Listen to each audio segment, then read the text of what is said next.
के तपाईँ कहिले सोच्नुभएको छ किन केही मान्छेहरू सधैँ धनी बन्छन् र केही मान्छेहरू चाहे जति मेहनत गरे पनि गरिब नै रहन्छन्? उनीहरू पैसाको पछाडि मात्र दौडिरहन्छन्। यो हो पैसाको रहस्य। पैसा बैंकमा होइन, तपाईको दिमागमा लुकेको छ।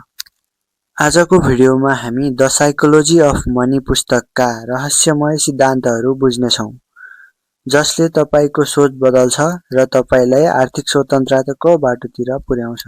एकछिन रिल्याक्स गर्नुहोस्। यो कुनै स्कुलको बोरिङ सोशल जाँच होइन। यो त तपाईको फाइनान्शियल माइन्डको एमआरआई स्क्यान जस्तै हो। एकछिन, तर एउटा सर्त छ। तपाईले यो भिडियो हेरेपछि तपाईले पैसालाई पुरानै तरिकाले हेर्न चाहिँ पाउनुहुन्न। पैसाको कुरा गर्दा धेरै मानिसहरूको सोच एउटै हुन्छ, धेरै कमाउनु पर्यो। साइकोलोजी अफ मनीमा भनेका छन्, धनी हुनु र धनी देखिनु दुई फरक कुरा हो।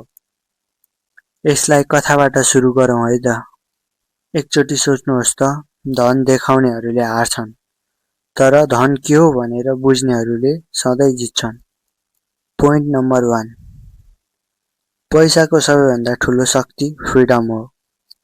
यहाँ धनी भन्नुको अर्थ ठुलो घर बनाउने, महँगो गाडी किन्ने होइन, कसैको आदेश मान्नु नपर्ने स्वतन्त्रता हो।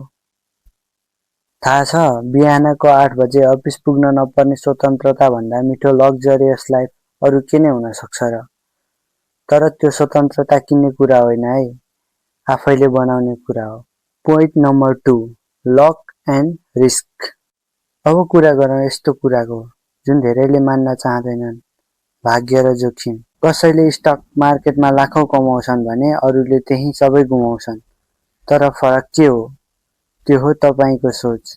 किनभने साइकोलोजी अफ मनी भन्छ, तपाईको जीवन परिमाण तपाईले गर्ने निर्णय भन्दा पनि तपाईले कसरी सोच्नुहुन्छ त्यसमा निर्भर गर्छ। अनि त्यो सोच कन्ट्रोल गर्न सक्ने मान्छे नै साँचो विजेता हो। अब एउटा रहस्य बुझौँ जुन सबै करोडपतिले बुझ्छन्। पैसा समयसँगै बढ्छ, तर दिमाग धैर्य हराउँछ। तर हामी चाहन्छौँ आज कमायो, भोलि गाडी किन्यो, पर्सि मोटिभेसनल भिडियो हेरेर सुत्यो।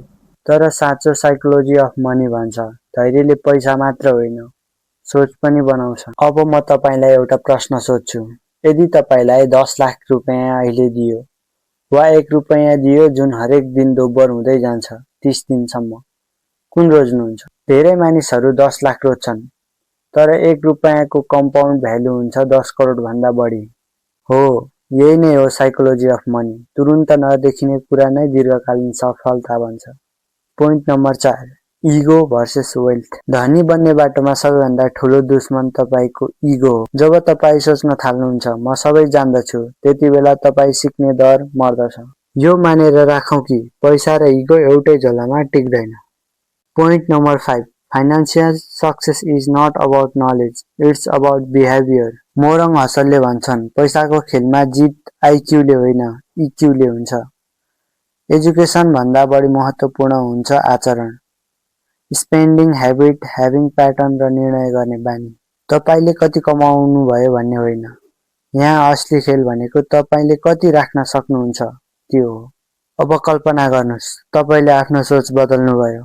पैसालाई टुलको रूपमा हेर्नुहोस्, स्ट्याटसको होइन। तपाईले आफ्नो खर्च नियन्त्रण राख्नुभयो, बचतलाई स्वतन्त्रताको बाटो बनाउनु भयो र प्रत्येक निर्णय दीर्घकालीन दृष्टिकोणबाट गर्न थाल्नुभयो।